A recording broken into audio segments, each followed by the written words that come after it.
চুয়াডাঙ্গায় TCB ও VGF এর card বিতরণকে কেন্দ্র করে বিএনপি দু গ্রুপের সংঘর্ষ হয়েছে। এ সময় রফিকুল ইসলাম রফিক 50 নামে এক বিএনপির এক নেতাকে কুপিয়ে হত্যা করেছে প্রতিপক্ষরা।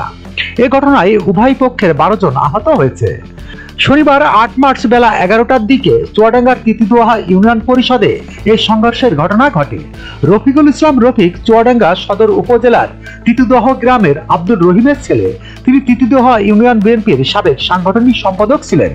পুলিশ ও স্থানীয়রা জানান, টিসিবি ও ভিজিএফ এর কার্ড ভাগাভাগি নিয়ে ইউনিয়ন বিএনপির সভাপতি মিলন গ্রুপ ও সাবেক সাংগঠনিক সম্পাদক রফিক গ্রুপের মধ্যে বেশ কিছুদিন ধরে বিরোধ চলে আসছিল। এ দ্বন্দ্ব নিরসনে শনিবার সকালে ইউনিয়ন পরিষদে আলোচনায় বসেছিলেন দুপক্ষের নেতাকর্মীরা। এ সময় প্রতিপক্ষ গ্রুপের লোকজন ধারালো অস্ত্র দিয়ে রফিক সহ তার সমর্থকদের উপর হামলা চালায়। এরপরই উভয় পক্ষ সংঘর্ষে জড়িয়ে পড়ে। পরে ধারালো অস্ত্রের এলোপাতাড়ি কোপে ঘটনাস্থলেই ইউনিয়ন বিএনপির সাংগঠনিক সম্পাদক রফিক নিহত হন। আহত হয়েছেন রফিকের ভাই শফিক সহ উভয় পক্ষের অন্তত 12 জন।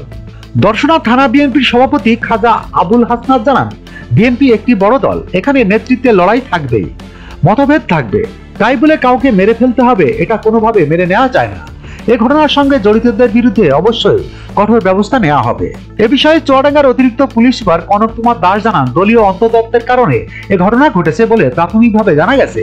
তবে সংঘর্ষের মূল কারণ উদ্ঘাটনে থানা পুলিশ ও ডিবি টিম কাজ করছে। পরিস্থিতি নিয়ন্ত্রণে এলাকায় অতিরিক্ত আইন শৃঙ্খলা বাহিনী সদস্যদের মোতায়েন করা হয়েছে। পুলিশ পরিস্থিতি স্বাভাবিক রাখতে সতর্ক অবস্থানে রয়েছে।